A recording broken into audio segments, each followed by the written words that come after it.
सरस्वती का तिलक करके और दीप प्रज्वलित करके हम अपने कार्यक्रम की शुरुआत करेंगे। हमारे साथ हैं साक्षी, जो कि बहुत ही सुंदर आपको सरस्वती वंदना सुनाएंगे। तो प्रोग्राम करते हैं शुरू। ॐ स्वस्ति वायुमुखप्रवामहि सोमं स्वस्ति भुवनस्य यस्पति बृहस्पतिं सर्वगणं स्वस्तया स्वस्तये आदित्यासो भवन्तु नः स्वस्ति मित्रावरुणा स्वस्ति मित्रापन्थये सूर्यचन्द्रमसा विवा जानता संगमे मही स्वस्ति पन्थामनुचरेमा सूर्यचन्द्रमसा विवा पुनर्दन्ताधिता जानता संगमे मही ॐ स्वस्तये स्वस्तया वायु सोमो प्रवामहि जय जय हे भगवती सूर्यभारती तव चरणों प्रणमामि आसीना भव मानस हंसे आसीना भव मानस हंसे कुंद तुहिन शशि धवले हरि जड़तांकुर बोधि विकासं हरि जड़तांकुर बोधि विकासं सित पंकज तनु विमले जय जय हे भगवती सुर भारती तव चरणों प्रणमामि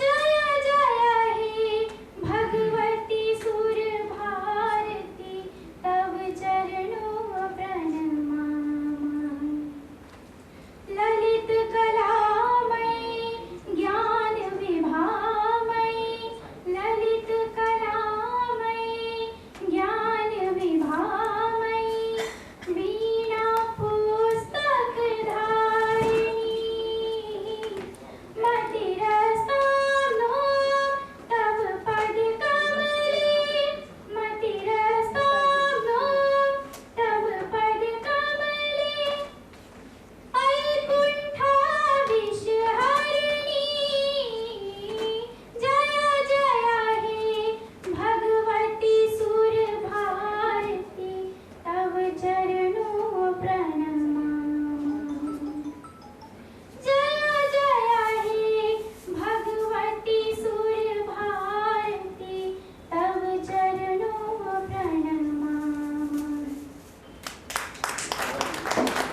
ये 16 साल की है साक्षी, बहुत टैलेंटेड है, अभी सीख रही हैं, सीखते हुए इतना अच्छा गा रही हैं और इस मंच से हम इनका स्वागत कर रहे हैं। जैसे कि हमारे यहाँ परंपरा है सबसे पहले अतिथि सत्कार करने का, तो मैं सेठ मेरठ से पधारे सेठ विनय गुप्ता जी से आग्रह करती हूँ कि वो आए और आज के हमारे पीठाधीश्वर श्री 1008 बहुत क्रांतिकारी, उनको फूल मालाओं से उनका स्वागत करें।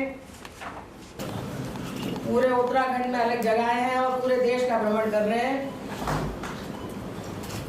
मैं अकेला ही चला था जानिबे मंजिल शहर, लोग साथ आते गए और कारवां जुड़ता गया।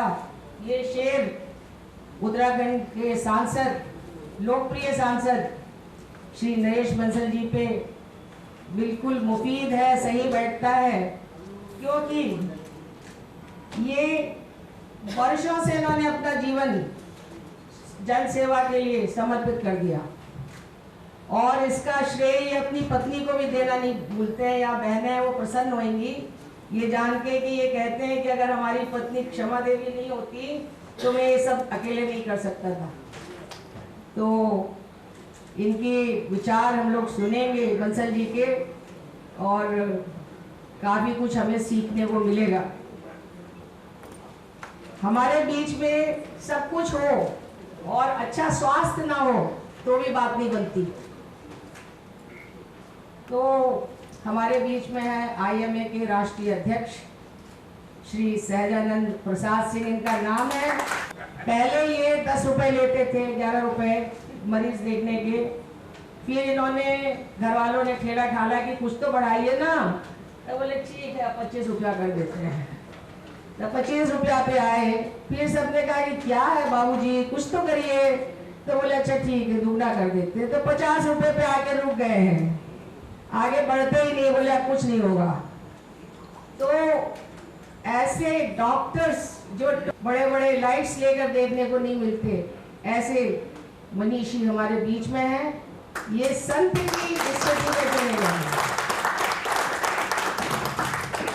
इन्हें पता है, इन्हें इस बात का एहसास है, इन्हें गीता का ज्ञान है। हमारे संजय वशिष्ठ सोच रहे हैं इस बात को। वो कहते हैं जिसे गीता का ज्ञान होगा वो कभी अपने बारे में नहीं सोचेगा। वो कहेगा ईश्वर ने हमें भेजा है और क्या काम दिया है। अगर उसने मुझे डॉक्टर बनाया है तो मैं एम्बेसडर ऑफ गॉड हूँ, मुझे सेवा करनी ही है, मेरे लिए कोई ऑप्शन ही नहीं है। तो ऐसा भाव ये रखते हैं। और 4 लाख डॉक्टर्स IMA में है और 10 लाख टोटल एसोसिएट है। तो एक तरह से 10 लाख डॉक्टर्स का प्रतिनिधित्व करते हैं। बहुत उदार मना हमारे डॉक्टर साहब हैं। और ये जो अभी कार्यक्रम था ये आधा है, क्योंकि बगैर अंग वस्त्रम के मतलब कार्यक्रम पूरा नहीं होता। हमारे एंजल वेलफेयर ट्रस्ट के 2 महान शख्सियत यहाँ पर डॉक्टर M वली साहब, आप जानते ही हैं, इनको भी कोई परिचय की जरूरत नहीं है, पद्मश्री हैं, गोल्ड मेडलिस्ट हैं। और गोल्ड मेडल कितनी बार मिला है इनको गिनना भी मुश्किल है, अवार्ड्स कितने मिले वो भी गिनना मुश्किल है। बहुत सहृदय हैं। और सिर्फ मेरे ही एंजल वेलफेयर ट्रस्ट पे उन्होंने ट्रस्टी बन के मुझे मोटिवेट नहीं किया, कई 100 संस्थाओं के ट्रस्टी हैं। तो इनके स्वभाव में है ये उदारता। और साथ में हमारी मैडम बैठी हैं डॉक्टर आशीष सहाय, इनके हस्बैंड डॉक्टर दिनेश सहाय IMA से जुड़े रहे। तो डॉक्टर आशीष सहाय ऑब्स्टेट्रिशियन है, गायनोकोलॉजिस्ट है। ईस्ट दिल्ली में इनके कारण हजारों घरों में किलकारी गूंजी है। माँ नहीं होते हुए भी माँ से ज्यादा है। और ये भी केवल मेरे ही ट्रस्ट में मदद नहीं करती, ये कई बच्चों को साइलेंटली पढ़ाती है। इनकी काफी इनकम जो है वो बच्चों के एजुकेशन में, जिनको इन्होंने देखा भी नहीं है। किसी के पेरेंट्स आते हैं, किसी का कोई आता है कि मेरे बच्चे की फीस देनी है, तो ये देती है। तो ऐसी उदार है ये। तो तालियों से इनका स्वागत करिए। तो मित्रों, मैं अपनी बात यहीं पे समाप्त करती हूँ, इसलिए कि मुझसे बेहतर कहने वाले, मुझसे बेहतर सुनने वाले दोनों यहाँ मौजूद हैं। मैं बिल्कुल भी बीच में बाधा नहीं बनूंगी। और मैं सबसे पहले बुलाऊंगी ओम शांति कह के डॉक्टर मोहित जी को। Please come and speak few words. आप आएंगे, पहले महाराज जी आपको आशीर्वाद देंगे।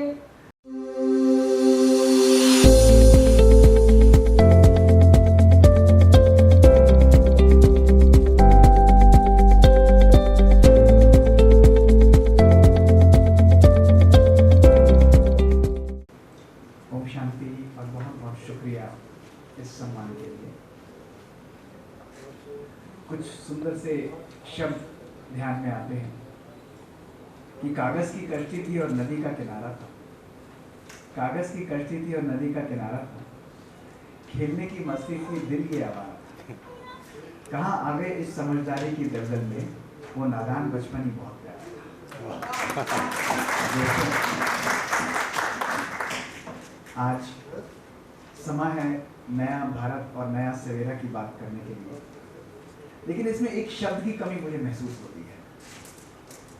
नया भारत, नया सवेरा केवल नई बातों से नहीं आएगा, केवल सम्मान करने से नहीं आएगा, केवल एक दूसरे को बुलाकर पॉलिसी बनाने से नहीं आएगा। नया भारत आएगा नई सोच से, नई विचारधारा से।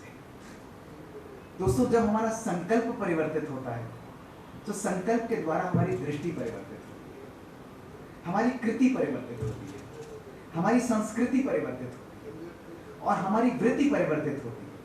और जब हमारी वृत्ति परिवर्तित होती है दोस्तों, तो हमारा वायुमंडल परिवर्तित होता है और हमारा वायुमंडल परिवर्तित होकर हमारी सृष्टि को भी परिवर्तित कर देता है। तो अगर हमको जीवन के अंदर कुछ नया पाना है, कुछ नया निकालना है, कुछ नया करना है, तो दोस्तों वो पुराने तरीकों को हमें छोड़ना पड़ेगा। एक व्यक्ति के अंदर इतनी क्षमता नहीं कि वो पूरे संसार को बदलेगा, लेकिन जैसे इन्होंने बहुत सुंदर बात कही कि मैं अकेला ही चला था काफिले मंजिल-ए-तारीख पर और लोग जुड़ते गए और कारवां बनता गया। तो दोस्तों, ये जब हम सब लोग, कुछ लोग अपनी सोच को परिवर्तित करते हैं, उस सोच को श्रेष्ठ सकारात्मक प्रभु प्रेम से प्रेरित करते हैं, तो वो सोच ही हमारे जीवन को, हमारे परिवार को, हमारे समाज को, हमारे शहर, हमारे देश को भी परिवर्तित करते हैं। दोस्तों, इसी को ही भारत में आध्यात्मिकता का नाम दिया जाता है। जहाँ शास्त्रों की बात हम करते हैं, बड़े बड़े शास्त्र पढ़ते हैं, मैं रोज अपने आप से यही बात पूछता हूँ कि शास्त्र पढ़ने से ज्यादा क्या मैंने अपने जीवन को शास्त्रमयी बनाया है? वो शास्त्रमयी जीवन ही दोस्तों हमारे जीवन के अंदर खुशबू बिखेरता है। कई बार लोग कहते हैं ना कि कहीं जाते हो तो कपड़ों से इत्र की खुशबू आना तो आम बात है, लेकिन दोस्तों जो अध्यात्म यथार्थ, जो जीवन शास्त्रमयी है, उसमें कपड़ों से नहीं, लोगों की शख्सियत से भी दोस्तों खुशबू आती है, उनके किरदार से। अपने आप से आज हम स्वयं ही पूछें कि क्या ऐसी सुंदर शख्सियत, क्या ऐसा सुंदर किरदार हम लोगों ने बनाया। मैं आज आपको 5 मिनट का समय मिला है, मैं आपको केवल 3 संदेश देकर अपनी वाणी को विराम दूंगा। और वो 3 संदेश, 3 बातें अगर हमने अपने जीवन में आत्मसात की, उनको हमने अपने जीवन में धारण करा दोस्तों, तो नए स्वर्णिम संसार, नए सत्युग की नई जो परिकल्पना हम लोग करते हैं, वो केवल संकल्प नहीं, उसका अनुभव ही हम आज करते हैं, उसको यहीं करते हैं। दोस्तों, पहली जो बात होती है वो हमारी मुख की होती है। एक बारी की बात है कि राजा लुकमान गुलाम की बड़ी बड़ी कहानी है। तो लुकमान गुलाम बहुत विद्वान माना जाता था, उसे बुलाया और महाराज ने बोला, मैं तुझे आज़ाद करना चाहता हूँ, तो मुझे 2 प्रश्नों का उत्तर दे। उसने कहा, पूछिए महाराज। उसने कहा, सामने मृत शरीर पड़ा है मानव का, इसमें से जो सबसे गंदा अंग है उसको काट के निकालो। तो वो गया और वहां जाकर उस मनुष्य की ज़बान काट कर दिया। उसने कहा, ऐसा क्यों किया तुमने? उसने कहा, महाराज जिस व्यक्ति की ज़बान खराब है उसके जीवन में तो सब कुछ खराब है। उसने कहा, बिल्कुल ठीक बोला तुमने। अब तू दोबारा जाओ और इस मनुष्य के इस शरीर में से जो सबसे अच्छा अंग है उसको काट के दे। तो फिर गया और बची हुई ज़बान फिर काट के गया। उसने कहा, ऐसा क्यों किया? उसने कहा, महाराज जिस व्यक्ति की ज़बान श्रेष्ठ है उस व्यक्ति के जीवन में सब कुछ श्रेष्ठ है। तो दोस्तों, जहाँ आज हम लोग अपने शब्दों के अंदर झूठ की, चापलूसी की और बेईमानी की चाशनी को मिलाकर लोगों से मीठा बोलते हैं, वही अध्यात्म कहता है कि अपने दिल की सच्चाई, अपने मन की श्रेष्ठ भावनाओं का सुंदर शहद मिलाकर अगर हम लोगों से बात करेंगे तो वो हमारे जीवन में सुख बिखेरेगा और लोगों के जीवन में सुख और शांति प्रदान करेगा। आज केवल एक बात जो हम करेंगे कि आज के बाद जो भी हमको मिलेगा उससे हम मन और मुख दोनों से मीठी बात करेंगे। मुख की मीठी नहीं देंगे, लेकिन मन से भी मिठास देंगे, श्रेष्ठ भावनाएं देंगे, शुभ भावना और शुभ भावना रखेंगे। जब हम ऐसा करेंगे तो उसका जीवन भी परिवर्तित होगा और हमारा जीवन भी दोस्तों श्रेष्ठ और परिवर्तित होगा। ये बात आज के बाद हम करेंगे, केवल यहाँ से जाकर नहीं।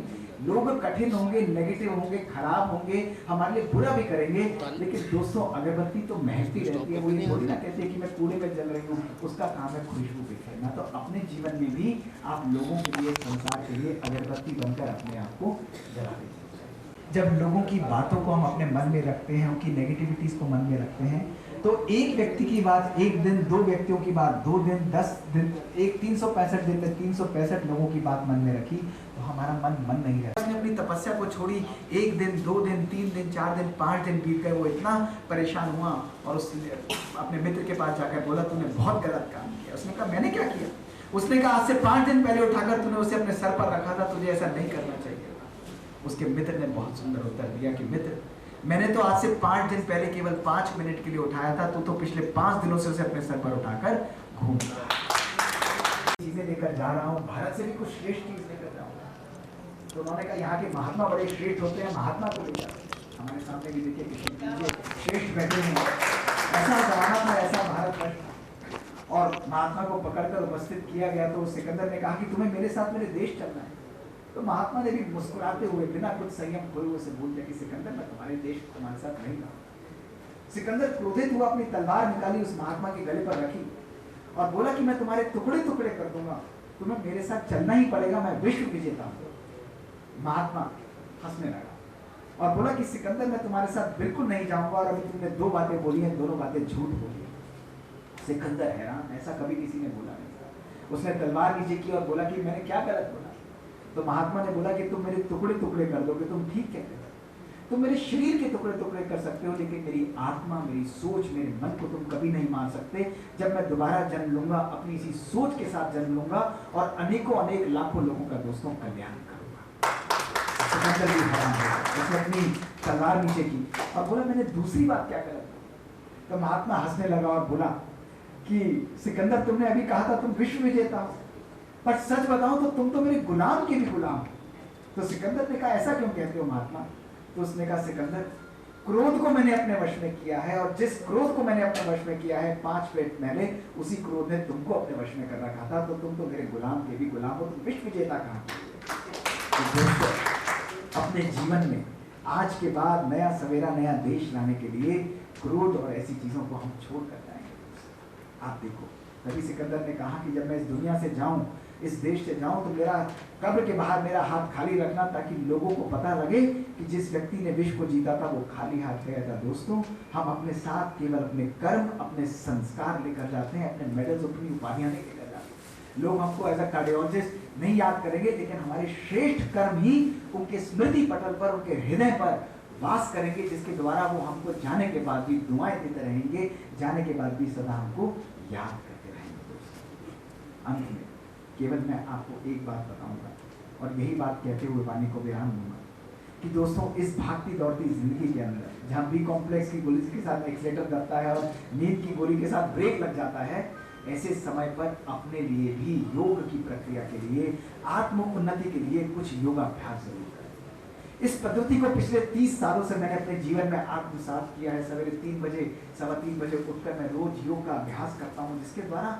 मन के अंदर शीतलता और चरित्र के अंदर, जीवन के अंदर शांति आती है। जब हम ऐसा लाते हैं तो कार्य करते हुए भी हम कर्म योगी की उपाधि प्राप्त करते हैं, और इसके द्वारा हम जीवन के अंदर कितनी खुशबू दोस्तों बिखेरते रहते हैं।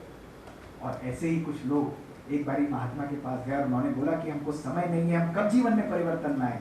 तो उस महात्मा ने भी समझदार था, मुस्कुराते हुए बोल दिया कि केवल अपने मरने से 1 दिन पहले ही परमात्मा को याद करना, उसी से ही तुम्हारा कार्य हो जाएगा।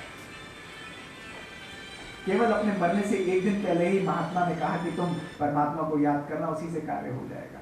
तो एक व्यक्ति ने मुड़कर कहा कि महात्मा जी, हमको ये तो पता ही नहीं कि हम कब मरेंगे। तो उसने कहा फिर आज याद करो, क्योंकि कल का किसी को पता नहीं है। तो दोस्तों, परिवर्तन करना है तो परिवर्तन का समय केवल आज और केवल अभी है, आज और अभी है दोस्तों। तो इसलिए सदा मुस्कुराहट बनाए रखिए। कल भी मैंने एक बात सुनाई थी कि हर जज्बात को जिंदगी में दुआ नहीं मिलती, हर आरज़ू को जिंदगी में दुआ नहीं मिलती। मुस्कुराहट बनाए रखो तो दुनिया साथ है, आंसू को तो आंखों में भी बना नहीं मिलती। दोस्तों, खुशियाँ बांटिए, ये खुशियों का संस्कार है, इसी के द्वारा हमारा नया सवेरा। ओम शांति। Thank you doctor Mohit. Mohit ji doctor Shivani दीदी के साथ 150 देशों में सुने जाते हैं, ब्रह्मा कुमारी इसके ब्रांड एम्बेसडर हैं। और अब मैं बुला रही हूँ डॉक्टर सतीश चंद्र पांडे जी को, जो कि बहुत ही लोकप्रिय आई सर्जन हैं, बहुत सोशल हैं, केवल मेडिकल के अपने दोस्तों के साथ नहीं बल्कि आम सामाजिक जीवन में भी बहुत सहयोगी हैं। स्वागत करिए इनका तालियों से।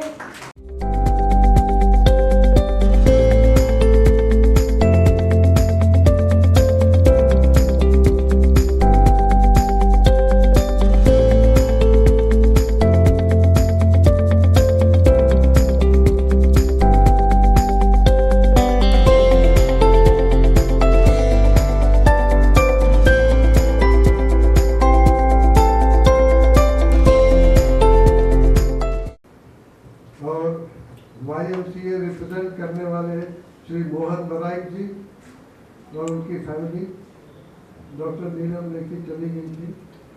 तो सबसे बड़ी बात है, और मेरे सम्मानीय डॉक्टर साथीगण एवं अन्य बुद्धिजीवी का हार्दिक स्वागत है। आज़ादी की 75वीं वर्षगांठ के अमृत महोत्सव के अवसर पर नया भारत नया सवेरा के उदय के लिए आए सभी को नमस्कार। खुशी की बात है कि अब भारत सरकार ने पुरानी गलतियों को सुधारना शुरू कर दिया है।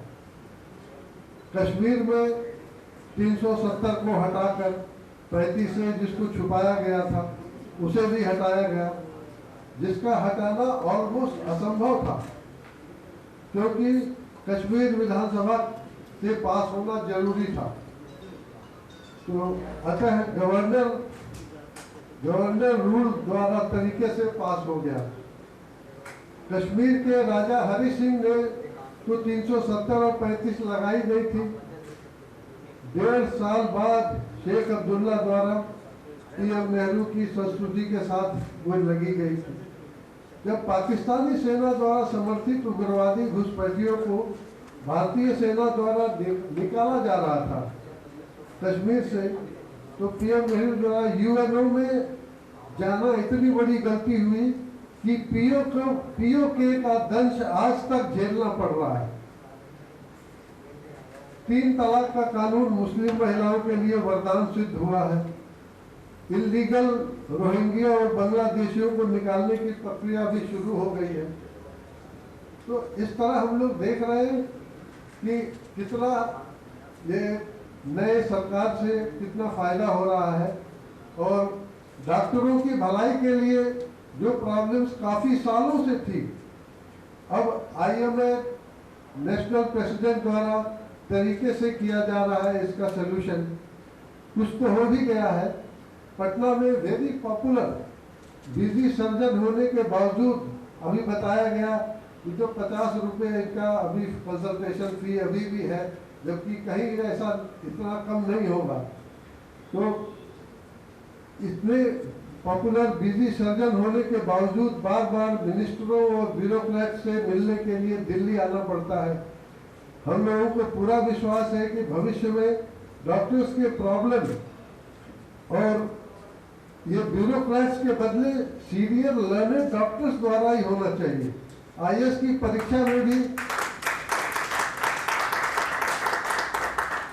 आईएएस की परीक्षा में भी मेडिकल सब्जेक्ट्स रखे जाएंगे, जिससे डॉक्टर समाज आगे बढ़े एवं हमारे चीफ सेक्रेटरी कम से कम डॉक्टर तो रहे।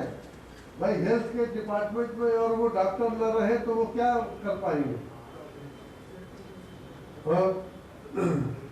तो इस तरह गरीबों और खैर हमारे प्रेसिडेंट साहब के लिए जितना कहा जाए कम है। गरीबों के मसीहा कुछ ऑपरेशन तो फ्री भी कर देते हैं, गरीबों के लिए वो फ्री कर देते हैं। हमें खुशी है कि नामकरण डॉक्टर सहजानंद के अनुरूप ही सुलभ और सहज रूप से मिल जाते हैं।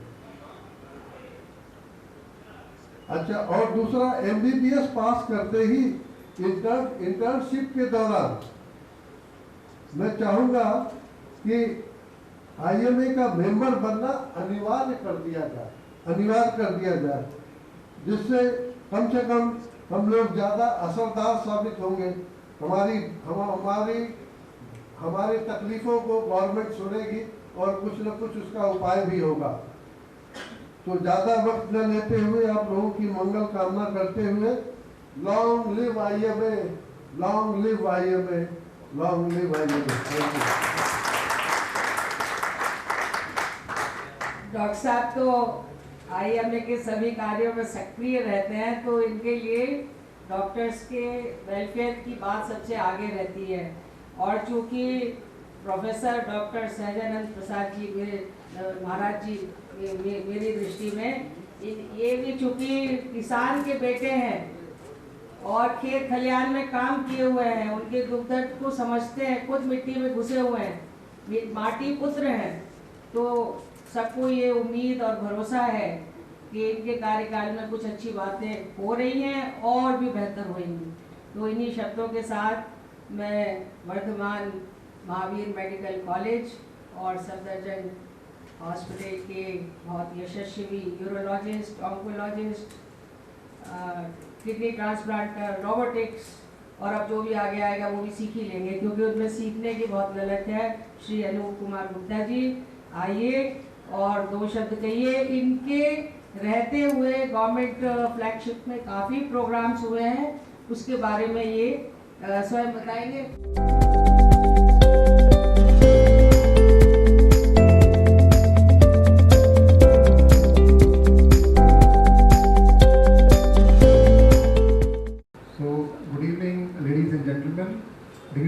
ऑन द डायस, माननीय महाराज जी जो आए हैं, श्री श्री 1008 स्वामी वृंदावन जी, IMA प्रेसिडेंट सुजनानंद प्रसाद जी, हमारे माननीय MP साहब श्री बंसल जी, डॉक्टर वली साहब, डॉक्टर साहिब ma'am and doctor Pandey ji, and above all Madhu Srivastava ji, जिन्होंने मुझे यहाँ बुलाया, आप लोगों के समस्त होने का मौका दिया।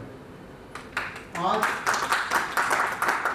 75वीं इंडिपेंडेंस डे के महोत्सव के उपलक्ष्य में हम लोग इकट्ठे हुए हैं और हम डिस्कस कर रहे हैं कि क्या भारत में नया हुआ।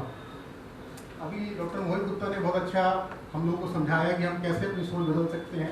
मैं आपको बताने वाला हूँ क्या हुआ, हम फिर आगे का प्लान कर सकते हैं कि आगे और कैसे अच्छा हो सकता है, क्योंकि हमारे सब डॉक्टर्स यहाँ वन लीडर बैठे हुए हैं।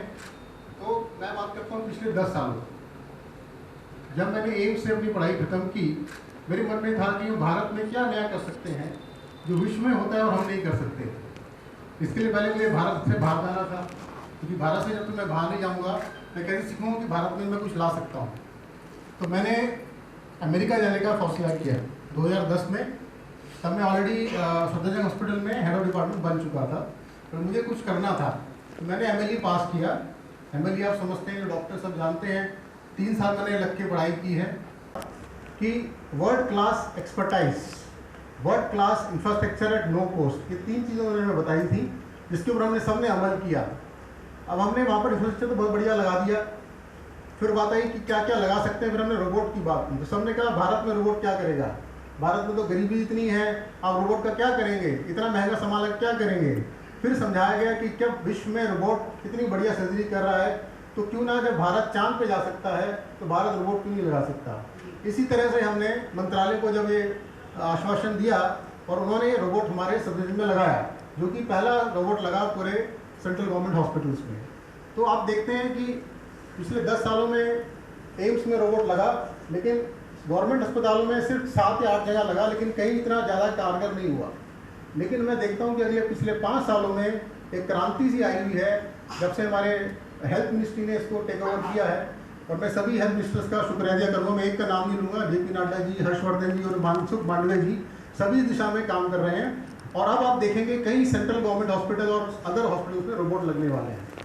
रोबोट का फ़ायदा क्या है, मैं जो रोबोट वहाँ सीख के आया, मैंने देखा कि रोबोट से बड़े बड़े कैंसर्स बड़े ही सूक्ष्म तरीके से हम निकाल देते हैं, पेशेंट बड़ी जल्दी ठीक हो जाता है।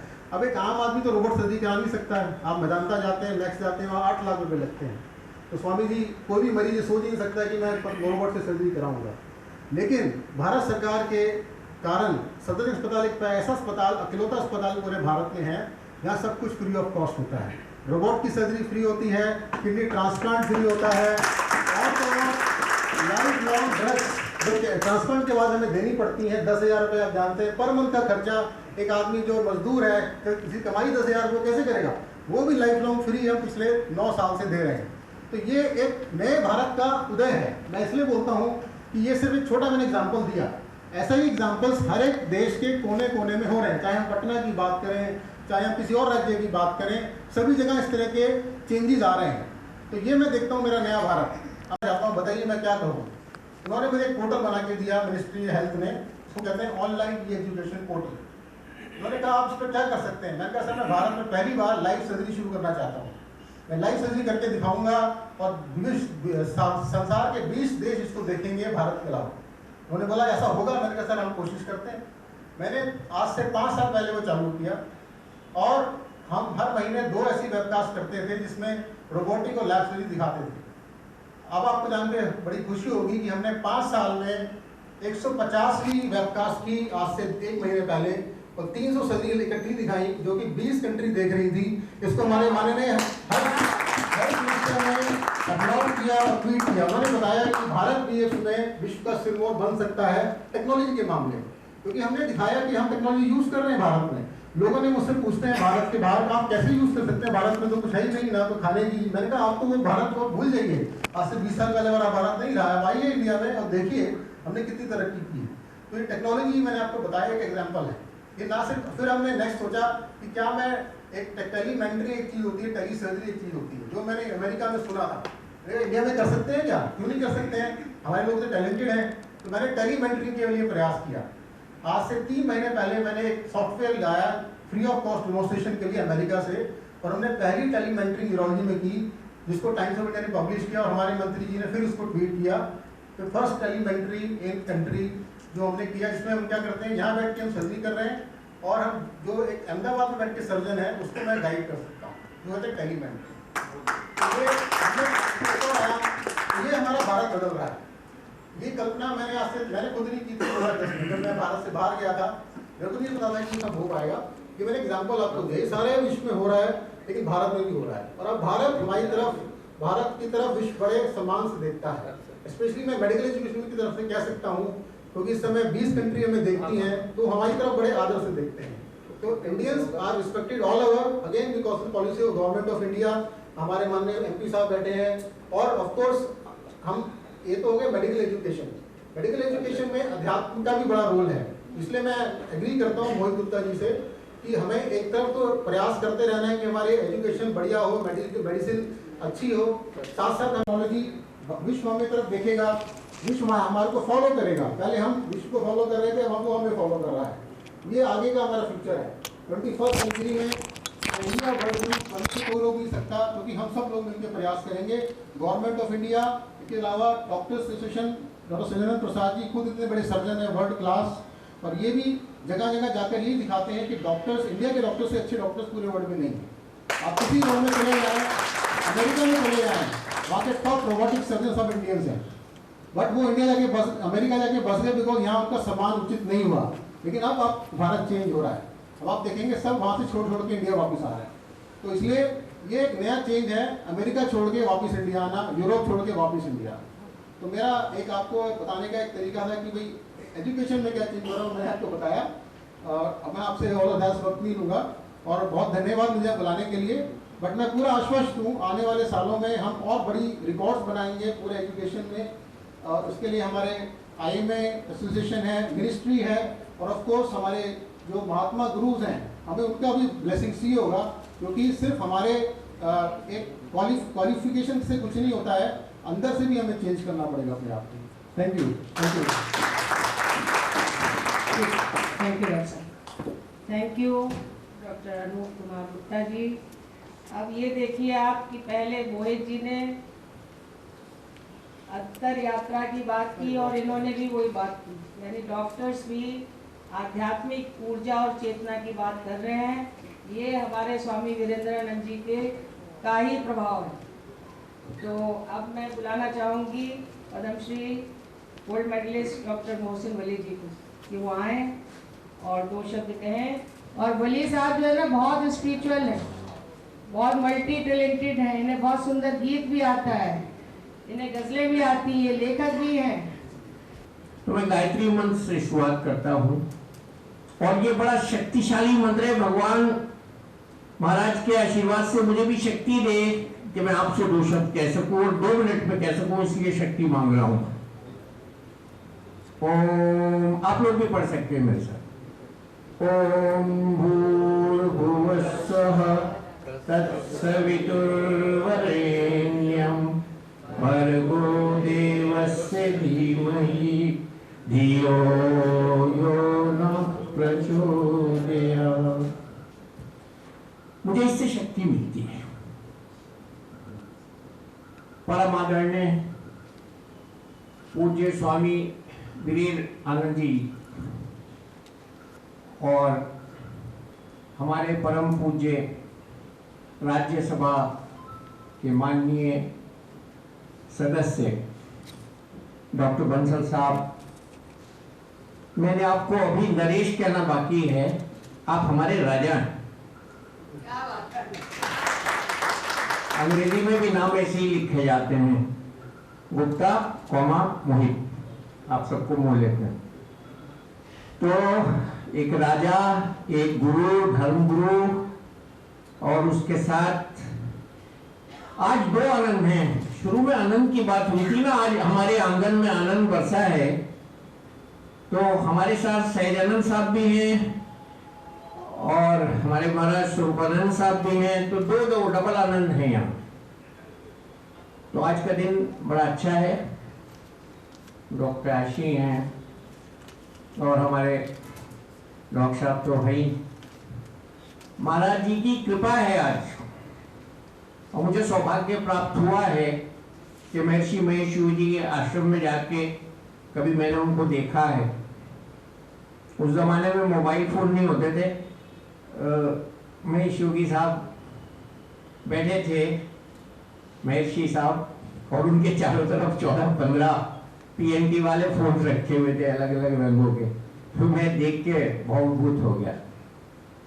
आज एंजल वेलफेयर ट्रस्ट के तत्वाधान में डॉक्टर आशी जी के सानिध्य में हमारी मधु जी ने जो ये कार्यक्रम रचा है, मैं इस कार्यक्रम में आकर अपने को बहुत ही भाव विभूत पा रहा हूँ और सौभाग्य का अनुभव कर रहा हूँ। और मेरे डॉक्टर कुलीग्स जो यहाँ हैं, उनके भी सामने मैं एक स्टूडेंट की तरह खड़ा हो रहा हूँ। हमारे कविगण जो यहाँ हैं, उनसे भी प्रेरणा लेंगे। कल हमारा एक जलसा था डॉक्टरों का, उसमें हमारे स्वास्थ्य मंत्री जी आए थे। तो कल मैंने उनसे एक बात सीखी। वो किस्सा लंबा है, छोटा करके सुनाता हूं। उन्होंने कहा एक बार ये बहस हुई सीढ़ी में, और मंदिर की सीढ़ी में और मंदिर की मूर्ति में। तो सीढ़ी ने कहा तुम भी पत्थर हो, मैं भी पत्थर हूँ, मेरे को लोग पैर रख के जाते हैं और तुम्हें शीश नवाते हैं, झुकाते हैं शीश तुम्हारे आगे, क्या फर्क है हम दोनों में? हम दोनों पत्थर के तो हैं। तो उस पत्थर को मूर्ति ने ये उत्तर दिया कि तुम टूट के शिला से अलग हो गए तो पत्थर रह गए, मेरे ऊपर बहुत हथौड़े पड़े हैं, मेरे ऊपर बहुत छेनियाँ पड़ी हैं, मुझे तराशा गया है, तो मैं मूर्ति हो गई। इससे मुझे बड़ी सीख मिली। और हमारे टीचर्स ने भी हमेशा यही बताया कि अपने को हमेशा एक विद्यार्थी समझो। तो मैं तो बहुत कुछ लिख के लाया था, पॉइंट्स, घड़ी इजाजत नहीं देती है। और मोहित जी ने बड़ी अच्छी बात कही, उसी को मैं 2 लाइनों में कह के आपसे, मोदी जी के तो काम इतने हैं कि जो विकासशील भारत का सपना है, जो उन्होंने 5 पॉइंट लिए हैं 15 अगस्त को लाल किले से, उनको हम बयान करने लगे तो कई दिन गुजर जाएंगे, 5 दिन तो लग ही जाएंगे एक एक पॉइंट पे। लेकिन कोविड वैक्सीन में जो पूरी दुनिया को हमारे देश ने दिखाया है, कल डिप्टी हेल्थ मिनिस्टर ने बताया कि हम 200 करोड़ और 10 लाख पूरा कर चुके हैं टारगेट, और ये बड़ी बात है। और प्रधानमंत्री जी श्री मोदी जी ने भी अभी एथेनॉल के बारे में, 9 के बारे में बात की। DRDO ने एक बहुत बड़ी तोप बनाई जिसको भी इस्तेमाल किया गया, सलामी के लिए भी इस्तेमाल किया गया लाल किले पे। और बहुत सी चीजें, डिजिटल इंडिया, और मतलब हर एक चीज, जो जैसे कि अभी डॉक्टर साहब ने भी बताया, डॉक्टर ने, तो ये सब चीजें जो हमारी तरक्की की हैं, ये बगैर गुरु के नहीं मिल सकती। तो अब आप खुद ही समझ जाइए मैं गुरु किसको कह रहा हूँ, जिसकी वजह से भारत विश्व गुरु बनेगा। तो बस हमको सीखना है तो वो जो चंद लाइनें मुझे याद आई, अभी मैंने लिख भी ली। प्रेम न बाड़ी उपजे, द संक्षेप ऑफ मोहित्स लेक्चर। कल मैंने इनको भी एक फंक्शन में मोहित आनंद कह दिया था और सही कहा था, आज मुझे पता लग गया। मैं इनके पिताजी को मुबारकबाद देता हूँ। मैं कल जब इनकी वाणी सुन रहा था उस मंच से, हम लोगों ने एक मंच साझा किया था, इन्होंने बताया होगा आपको, तो मैं यही देख रहा था कि फूल की खुशबू कहाँ से आ रही है। तो आप पिछले फंक्शन में भी आए थे, मुझे अच्छी तरह याद है, और शायद माता जी भी आई थी, अगर मुझे नहीं याद है ठीक तो। बहरहाल ये आपको इस तरह श्रेय जाता है। हम लोग सबको अपने माँ बाप की इज्जत करनी चाहिए। और इन्होंने वो क्षमा की बात कही थी, तो वो क्षमा वाला तो सबको याद होगा, क्षमा बड़े को चाहिए छोटन को उत्पाद। लेकिन वो जो 4 पंक्तियां मैं पढ़ने जा रहा हूँ वो बड़ी गहरी हैं और बड़ी सिंपल हैं। प्रेम न बाड़ी उपजे, लव, ब्रदरहुड, अफेक्शन, वासुदेव कुटुंबकम, ये सब चीजें इसी में प्रेम वर्ड में सब आया। हमने प्रेम वर्ड को बहुत छोटा और हल्का बना रखा है। प्रेम न बाड़ी उपजे, प्रेम न हाट बिकाए, हाट में बिक्री। प्रेम न बाड़ी उपजे, प्रेम न हाट बिकाए, राजा प्रजा जो ही रुचे, सीज दे के लाए।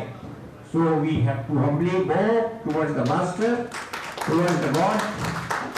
And Mohit said, ऐसी वाणी बोलिए, मन का आपा खोए और उनको शीतल करे, आप वही शीतल। तो बस वाणी का विराम यही समाप्त होती है मेरी वाणी।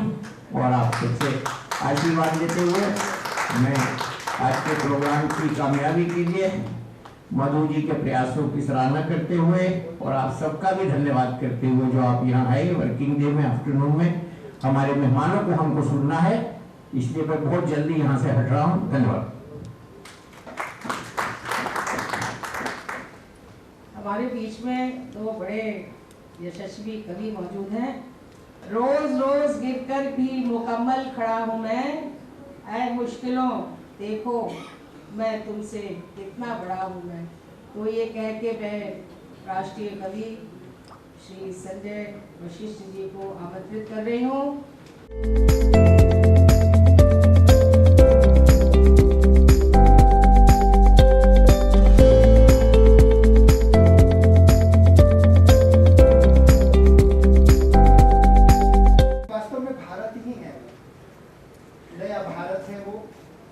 क्योंकि मुझे याद आ रहा है जब माँ सरस्वती की वंदना हुई तो उसमें जो लाइनें मुझे याद आई वो मैं आपके समक्ष प्रस्तुत करता हूँ। आपका आशीर्वाद चाहता हूँ और मंच पर आसीन सभी प्रबुद्ध और यहाँ पर आसीन बहुत ही प्रबुद्ध लोग जो बड़े ध्यान से इस आनंद को ले रहे हैं, जिनके मोबाइल फोन भी बंद हैं, उन सब के चरणों में नमन करता हूँ। तो मैं इस कविता आपका आशीर्वाद चाहता हूँ। कविता का नाम है माँ और मैं ये समर्पित कर रहा हूँ इस एंजल उसको, और ये एंजल के रूप में यहाँ बैठी हुई है मधु जी को, डॉक्टर साहब को। तो आपका ध्यान चाहूँगा, आपका आशीर्वाद चाहूँगा कि आंगन में उम्मीद की बेल सजा के अब सुना दे मुझे तू एक लोरी सुना के, बहुत दिनों से भटकता रहा हूँ मैं, डांट दे मुझे तो घर पर बुला के। राजा रहा मैं जब तक तेरे पास रहा, बेहाल हो गया इस भीड़ में आके, मैं काला हूँ उजाले में कहाँ जाऊंगा, मैं काला हूँ उजाले में कहाँ जाऊंगा, तू अमृत पिला दे पालने में झुला के। दुनिया का अखबार न समझ आया मुझे, स्कूल तू भेज दे मैं टीका लगा के, ला मेरे खिलौने चांदी की नजरिया, मेरी चाल देख ले पैजनिया पहना के। मेरे हर दर्द का पता है तुझे, गम सोख ले गोदी में माँ घुमा के, तुलसी हकीम है तू नीम की छाँव है, सिर पर कंघी फेर दे तेल लगा के। वो तेरे चांद तारे ताबीज करामाती, तू बेफिक्र हो गई मेरे गले में पाके, कई बार गिरा दौड़ने के ख्याल से मैं, माँ हिम्मत दी है तूने पीठ थपथपा के।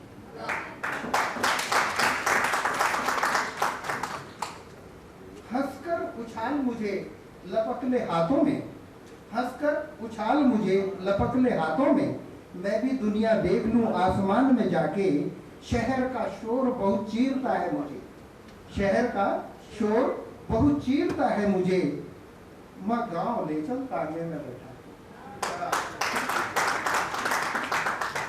मेरे फटे हाल पर अब गौर कौन करेगा, मेरे फटे हाल पर अब गौर कौन करेगा, थेकली लगा दे मां सूर में धागा पाके, मेरे कपड़े जन्नत से लाई है तू, मेरे कपड़े जन्नत से लाई है तू, बैठा दे धूप में मुझको नहला के, तू बैठी रहे तो मैं सबको देख लूंगा, तू बैठी रहे तो मैं सबको देख लूंगा, देख जरा हाथ से टुकड़ा खिला के, दुनिया का मेला फीका मेरे लिए, दुनिया का मेला फीका मेरे लिए, तू चूरमा खिला दे मक्खन मिला। अब मैं और बड़ा नहीं होना चाहता, हाथ रख दे तू मेरे सिर को झुका के, अब भीड़ में सुकून नहीं मिलता मुझे, इस धूप से बचा ले आंचल में छुपा के, ये लोग मुझे तैरने नहीं देते, ये लोग मुझे तैरने नहीं देते, पार ले चल मुझे नाव में बैठा के, अरसे से तेरी मार नहीं खाई मैंने, अरसे से तेरी मार नहीं खाई मैंने, मां आंसू बहा दे तू दिल से लगा, तेरी मीठी जुबान सीख जाऊंगा मैं, बस कुछ चंद लाइनें और, तेरी मीठी जुबान सीख जाऊंगा मैं, तू एक बार बोल तो सही मेरे संग तुतला के, जब भी भटका हूं मैं घर का रास्ता, तू दहलीज पर बैठी रही दिया जला के, काबा जाए काशी जाए लोग, मुझे सब मिल गया तेरे कदमों में आके, सब मन्नत मांगते फिरे अपने लिए, तू खुश हो गई मेरी दुनिया में साथ। तो ये एक छोटी सी कविता थी जो वहाँ पर थी। बहुत बहुत धन्यवाद आप लोगों के लिए, और मैं एंजल वेलफेयर ट्रस्ट को इस ऐतिहासिक मौके पर बधाई देता हूँ। अब वो हैं ही नरेश बंसल जी ऐसे, सबका जी करता है कि इनका स्वागत करें, लेकिन मैं यहाँ एक बात कहना चाहती हूँ कि सब लोग सबका स्वागत तो नहीं कर सकते हैं, लेकिन परम पिता परमात्मा से प्रार्थना जरूर कर सकते हैं कि ये शतायु हो, ये स्वस्थ रहें, ये यशस्वी रहें। आइए की ओर से विभिन्न क्षेत्रों में, विशेष रूप से चिकित्सा के क्षेत्र में, पत्रकारिता के क्षेत्र में यशस्वी काम करने वालों को सम्मानित करने के समारोह में मंच पर उपस्थित परम आदरणीय प्रातःस्मरणीय पीठाधीश्वर 1008 श्री वीरेंद्रानंद जी महाराज के चरणों में शत शत नमन। चिकित्सा क्षेत्र के नामचीन व्यक्ति, अनेक प्रकार के अवार्ड, मेडल, पद्मश्री जिनको मिला, डॉक्टर हेमबली जी, IMA के all India president doctor Sahajanand Prasad Singh ji, प्रसिद्ध नेत्र चिकित्सक डॉक्टर सतीश चंद्र पांडे जी,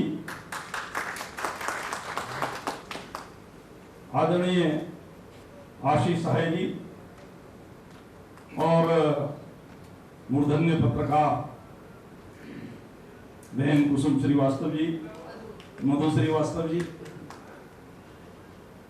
तथा हॉल में उपस्थित सभी भाई और बहन। नया भारत नया सवेरा। अनेक वक्ताओं ने अपने अपने मन के उद्गार व्यक्त किए हैं, सभी अनुकरणीय हैं, पर जिस आजादी को 75 वर्ष हुए उसके बारे में हम सबके आदरणीय भारत रत्न स्वर्गीय श्री अटल बिहारी वाजपेयी जी ने क्या कहा, मैं चाहता हूं कि 1 मिनट की भी नहीं हो वो पंक्तियां, क्योंकि काव्य का भी इसमें समावेश है, उनकी उस पंक्तियों को मैं चाहता हूं सुनाना, उसके बाद मैं अपनी आगे की बात प्रारंभ करूं। 15 अगस्त को हम आजादी मनाते हैं, अभी अमृत महोत्सव मना रहे हैं, और 14 अगस्त को उसकी विभीषिका को भी याद करना आवश्यक है।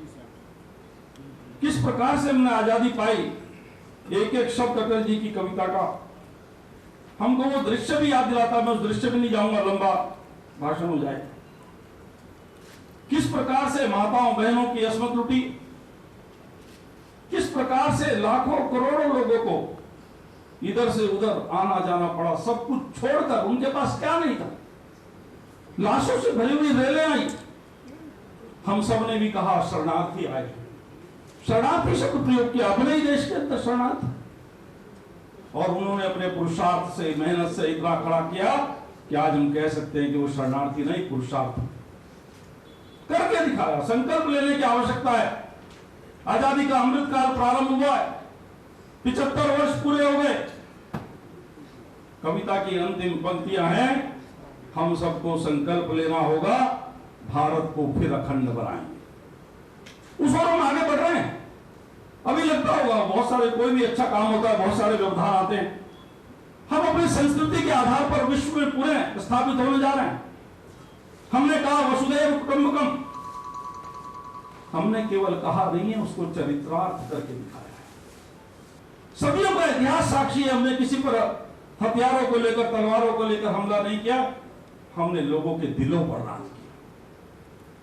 हमने विचार से लोगों को जीता। जब हम विश्व वसुधैव कुटुंबकम कहते हैं तो हम कहते हैं पूरा विश्व हमारा परिवार है। हमारे यहां गांव में, दूर सुदूर क्षेत्र में भी छोटी सी कथा भी होती है तो उसके अंत में कहा जाता है विश्व का। वो वहां बैठा है सुदूर गांव में और कहता है विश्व का कल्याण। हमने कभी ये नहीं कहा मेरा कल्याण हो, मेरे परिवार का कल्याण हो, मेरे गांव का कल्याण हो, मेरे प्रदेश का हो, मेरे देश का हो। हमने कहा है विश्व का कल्याण। और कौन कहता है? जिसको हम अनपढ़ कहते होंगे, गांव का रहने वाला भी। अर्थात हमारी सोच ग्लोबली है, भले ही हम एक्ट लोकली करते हैं, और उसी से सपना सार्थक भी होता है। Think globally, act locally. Corona में हमने करके दिखाया।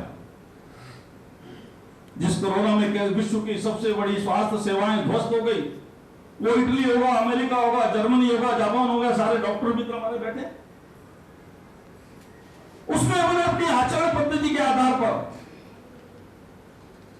हमारे पास कुछ नहीं था, हमारे पास वेंटिलेटर नहीं थे, हमारे पास सैनिटाइजर नहीं था, हमारे पास मास्क नहीं थे,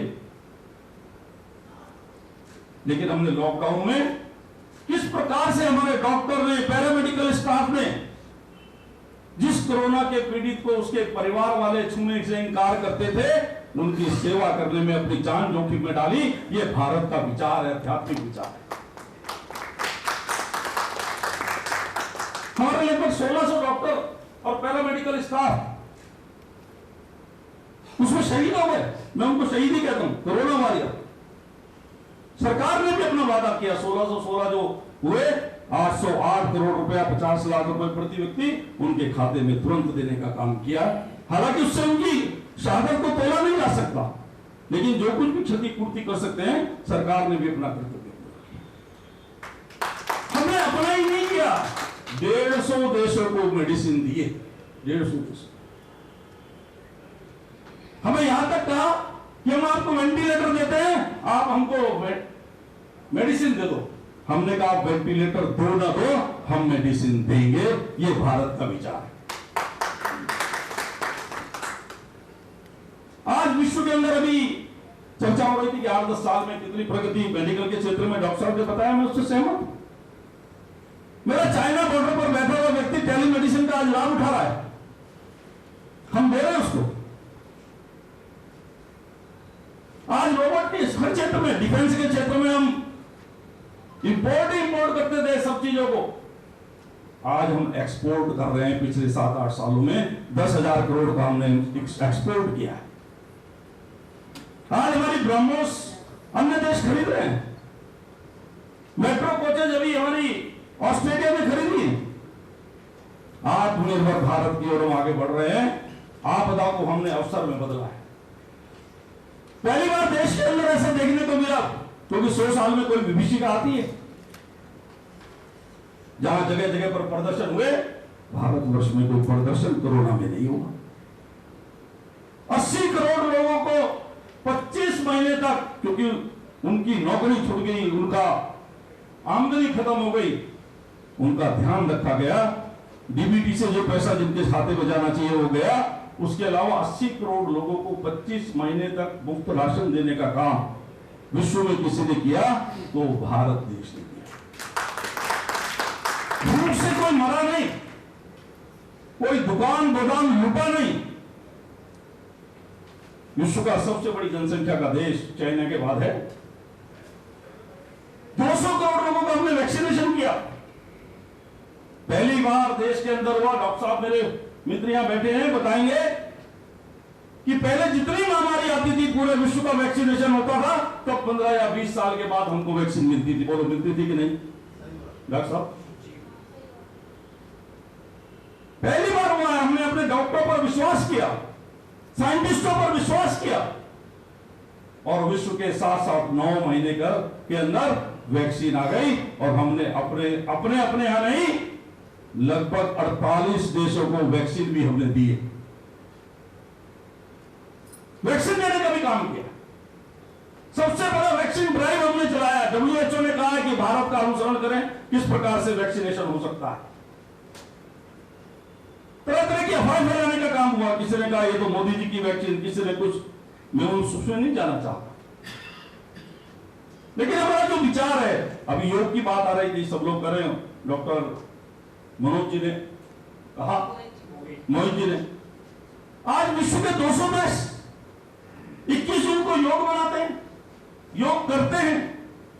192 देशों ने अभी किया, और सब प्रकार के देश हैं। हमारे देश के अंदर जो बड़ा हल्ला मचा देते हैं कई बार हिंदू मुसलमान को लेकर के, सारे मुस्लिम देशों ने भी किया है।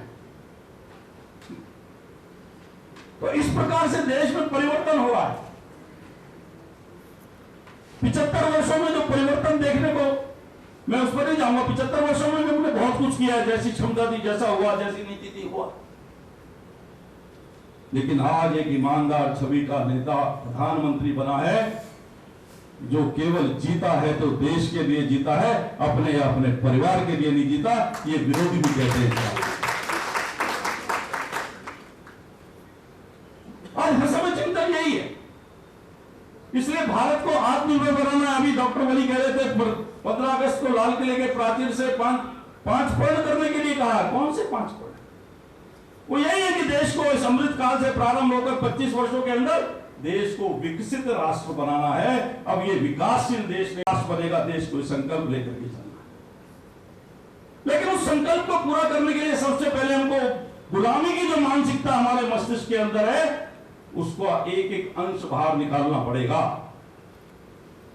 मैं बड़ी बात नहीं कह रहा हूं। गुलामी की मानसिकता क्या, हमको लगता है अंग्रेजी बहुत अच्छी है।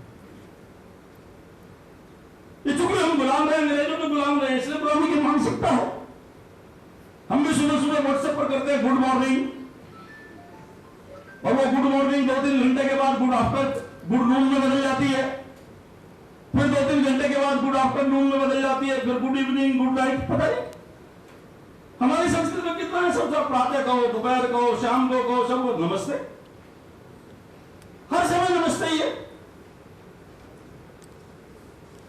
समय स्थान से कोई परिवर्तन ही नहीं है। लेकिन हमको इन मानसिकताओं को, छोटी छोटी चीजों को बदलना पड़ेगा। अपने के प्रति स्वाभिमान करना पड़ेगा। मां और मातृभाषा के प्रति जिसका स्वाभिमान नहीं होता, वो देश कभी प्रगति नहीं करता।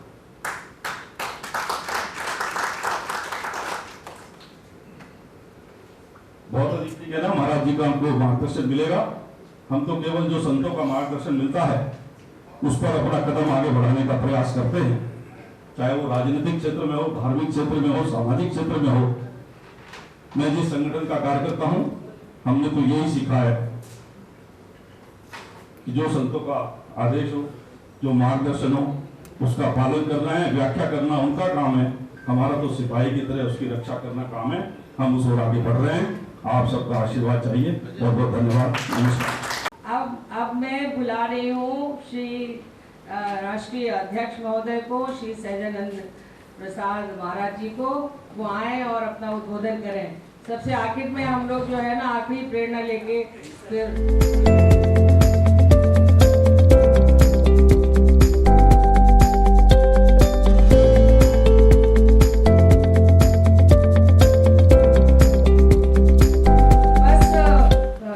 प्रसाद जी तो वैसे ही सागर में सागर भरने वाले हैं।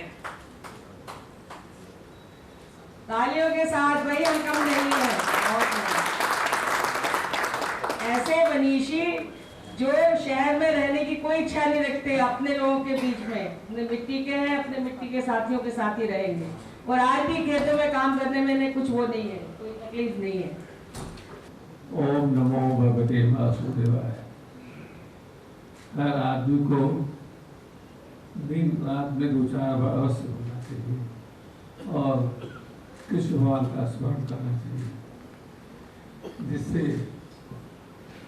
कोई बाधाएं जिंदगी में नहीं आएगी। देश कुछ भी तरक्की क्यों न करे, लेकिन जब तक उनका आशीर्वाद नहीं होगा आपको कुछ नहीं मिलने वाला है। आपको स्वस्थ रहना है, समृद्ध रहना है, अपना ठीक रहना है। आप किसी भाव प्रयास करें। परम पावन श्री एक स्वामी वृंदानंद जी महाराज आपके साथ बैठने से ही लगा कि आप भगवान के रूप में। इस तरह का संत बहुत कम होते। हर मोमेंट आपने बहुत अच्छी सी बात हमको बताया। माननीय सांसद श्री गणेश बंसल जी, आपने जो जिस तरह से आपने कहा, पुरानी बातों को आपने दोहराया, यह बहुत अच्छी बात आपने कहा। हमारे बड़े भाई और हमारे सीनियर डॉक्टर इकबाली जी, कल उस फंक्शन में मैं भी था जहाँ पद्मश्री डॉक्टरों को स्टेट किया जा रहा था। वो भाई साहब आगे बैठा था और सब गए थे, मैं देख रहा था। और अंजल वेलफेयर ट्रस्ट के श्री मधु श्रीवास्तव जी, जिनकी प्रेरणा से, जिनके आशीर्वाद से आज हम सब यहाँ एकत्रित हुए। हमको उम्मीद नहीं था कि इतना सक्सेसफुल आपका प्रोग्राम होगा और एक से एक ज्यादा और एक से एक विद्वान लोगों ने आपने बुलाया, यह आप बहुत सराहनीय कार्य किया। दो लोग के बोलने के बाद कुछ बोलने की बात नहीं रह जाती है। सबसे पहले मोहित जी ने कहा कि अपनी भाषा पर नियंत्रण रखें, गरीब जनता, गरीब को सेवा करें, जनहित के लिए जो काम हो सके करें, माता पिता का सेवा करें, तो उसके बाद क्या रास्ता रह जाता है। और जहाँ प्रोग्रेस की बात है, हमारे अनुप जी ने सारी बातें नहीं कहा। जिस देश में पहले 1947 में 31 वर्ष आयु था, आज के दिन 70 से 75 वर्ष आयु हो गया है। जिस देश में पहले पोलियो चिकित्सा का कोई इलाज नहीं था, आज के दिन चिकित्सा का इलाज हो गया। आज एक organ transplant, joint replacement, cardiovascular system, cancer treatment सभी यहाँ हो रहे हैं। और जिस तरह से हमारे अनुप जी ने सेवा किया कर रहे हैं, ऐसे बहुत कम लोग हैं जो सेवा कर रहे हैं। भाइयों, सेवा कर रहे हैं, लेकिन आपको जनहित में भी देखना होगा। हर बड़े बड़े डॉक्टर अपने हॉस्पिटल में कम से कम 5 पेशेंट को फ्री रखें और फ्री रखें। प्रेस और मीडिया के बंधुओं का एवरेज आमदनी बहुत कम है। इन पर आप अपनी कृपा बनाएं। आज मधु जी ने कहा, हम समझ रहे थे मधु जी प्रोग्राम कहाँ से ना करेंगे, हमने कहा मधु जी मैं आपकी हाजिर हूँ, मैं हर तरह से आपकी सेवा करूँगा और प्रोग्राम करूँगा।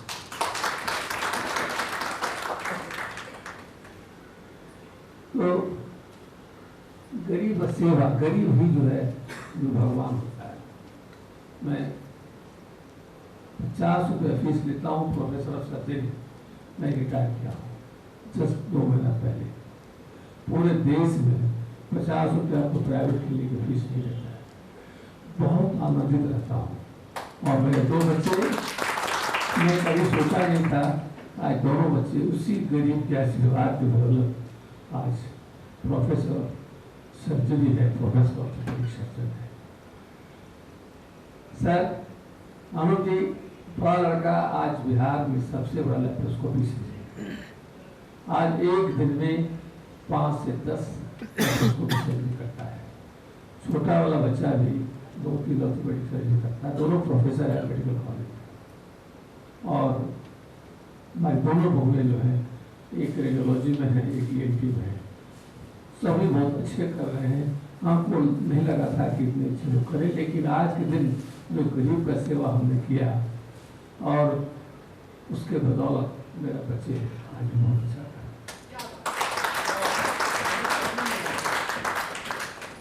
आप बहुत कमा लीजिएगा। आप हमारे घर पर चलिए, ये देखिएगा बॉडी में 10 से 20 लोग जो गरीब को कुछ देखता नहीं, हमारे खड़े होकर के हम सब दवा लेते हैं और मेरा सब पेशेंट ठीक होता है। मेरा 50 बेड का 2 हॉस्पिटल है। आप देख के दंग रहेंगे किस तरह से गरीबों की इलाज होती है। तो आप देश बहुत आगे बढ़ रहा है।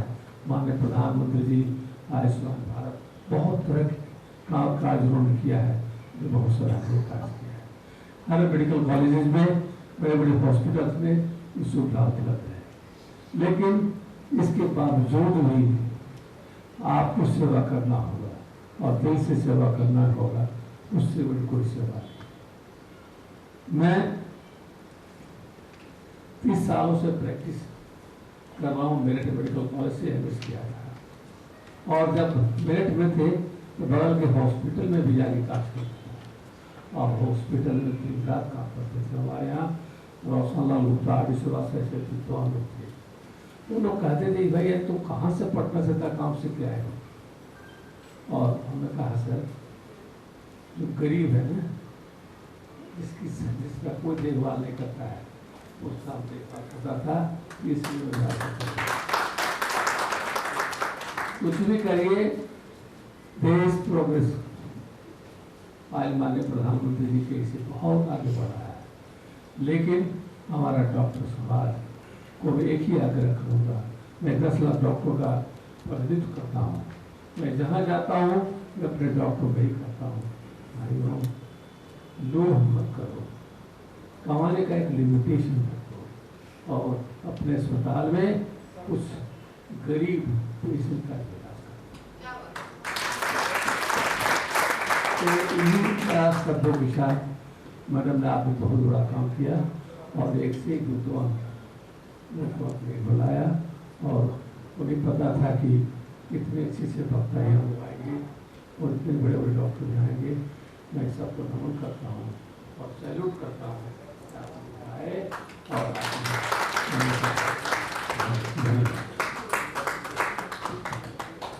ये हैं शहजाद नंद प्रसाद सिंह जी, जो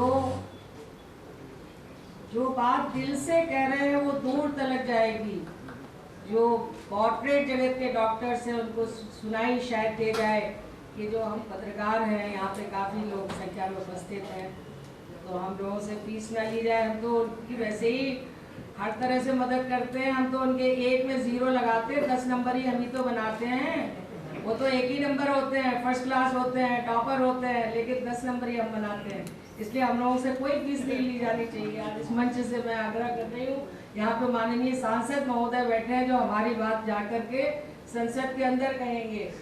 और इसी बस अब 2-4 मिनट की बात है। एक तो हमारे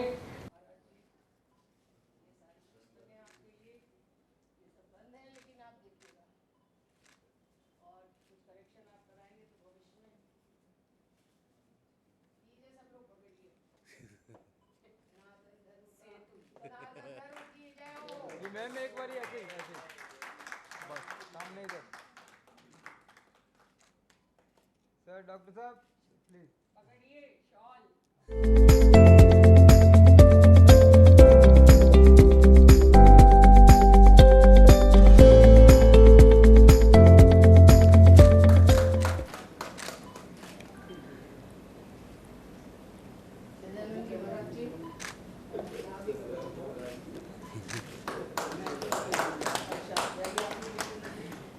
आराम से।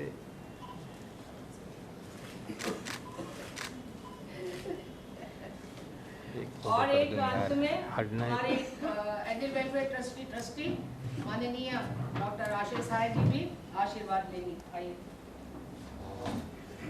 आता था कि लूट सके तो लूट, तो महाराज जी का सानिध्य और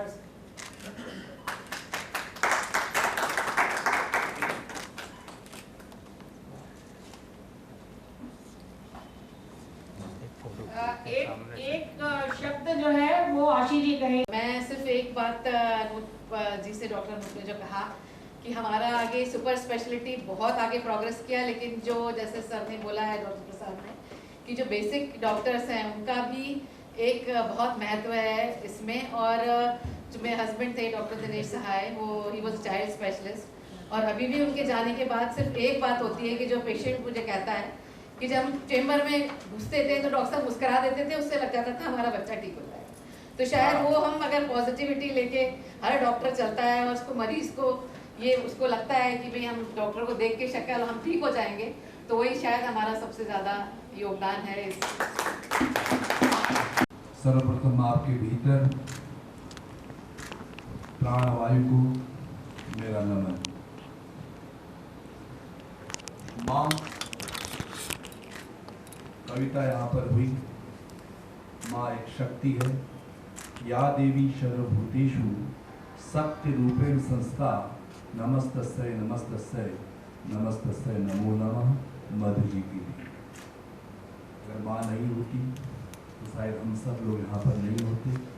सर्वप्रथम मैं आप सभी लोगों की, जितने भी यहाँ पर उपस्थित समुदाय, विभिन्न क्षेत्रों में काम करने वाले, महारत हासिल करने वाले सभी आत्माओं को, जिन जिन की माताओं ने ऐसे सुंदर पदों में आसीन बच्चों को पैदा किया, उन सब की माता को मेरा प्रणाम।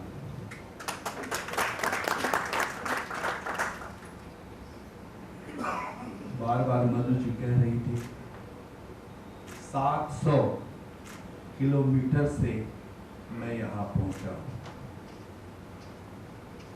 मैंने आपको ये नहीं बताया कि मैं यहाँ क्यों आ रहा हूं। मैं यहाँ इसलिए आया कि जो पूरे जीवन भर में जो लाइफ स्पान है उसमें किसी ने साथ नहीं दिया। कुछ किताबों को पढ़ने से, अध्यात्म को पढ़ने से, गांधी जी को पढ़ने से, विवेकानंद जी को पढ़ने से यही सहज समझ में आया कि अगर साथ दिया तो केवल पैदा होते समय एक डॉक्टर नर्स ने हाथ पकड़ा और उसे बचाया। और जाने की बारी आएगी, यहाँ से हम अलविदा भी होंगे तो नाड़ी में भी अगर हाथ होगा तो एक चिकित्सक का ही हाथ होगा। इसलिए मैं इतने दूर से यहाँ पर आपका दर्शन करने के लिए आया। इसलिए भी आया कि वो महामारी कोरोना काल में कोई काम नहीं आया, न पिता, न माता, न पत्नी, जो लाखों रुपयों की अट्टालिकाएं बनाई थी, जिसमें संगमरमर लगाया था, वो मकान भी काम नहीं आया, केवल वही सफेद वर्दी चिकित्सक काम आया। इसलिए मैं आपको बधाई देने आया। इसलिए भी आया कि जिन 2000 डॉक्टर्स ने और आपकी और हमारी सेवा करते करते वो अमर शहीद हो गए, उन सारे डॉक्टरों को आपके बीच में सच्ची श्रद्धांजलि देने के लिए 700 किलोमीटर दूर से मैं यहाँ आया। एक किसान का बेटा हूं। एक सरहद की कहानी, एक सरहद की कविता मेरे सामने प्रस्तुत आपने की। जहां पर मैं रहता हूं वहां से 80 किलोमीटर सरहद चीन है। जहां पर मैं रहता हूं वहां से केवल 60 किलोमीटर तिब्बत है और 300 किलोमीटर में फैला हुआ मात्र 100 मीटर की दूरी पर नेपाल है। भारत का वो जनपद पिथौरागढ़, एक भारत का जनपद पिथौरागढ़ ऐसा है जो 3 देशों से घिरा हुआ है। उस सरहद से मैं आपके दर्शन करने यहाँ आया। एक किसान का बेटा था। जब मैं कक्षा 5 में पढ़ता था, मेरी भी उत्कंठ इच्छा थी कि भारत के सबसे अच्छे स्कूल में पढ़ूं। उसका नाम था बहुप्रतिष्ठित सैनिक स्कूल घोड़ाखाल। सैनिक स्कूल घोड़ाखाल में कक्षा 5 की परीक्षा पास करने के लिए मेरे किसान पिता के पास पैसा नहीं था, इसलिए मैंने सैनिक स्कूल घोड़ाखाल की पढ़ाई नहीं कर पाया। इच्छा प्रकट थी कि मैं भी एक आप ही की तरह डॉक्टर बनूं, चिकित्सक बनूं। लेकिन 1985 की सीपीएमटी की परीक्षा देने के बाद जब एमबीबीएस में सिलेक्शन होता है तो मेरे किसान पिता के पास डॉक्टर की पढ़ाई और फीस देने के लिए नहीं होता है। आर्मी का ऑफिसर बनना चाहता हूं, असिस्टेंट कमांडेंट की परीक्षा को पास करता हूं, लेकिन सीआरपीएफ में जाने के लिए पैसा नहीं होता है। इन कठिन परिस्थितियों में चुनौतियों को सहारा लेते हुए उस सरहद से मैं एमएससी पास करता हूं और इतने थपेड़े खाते हुए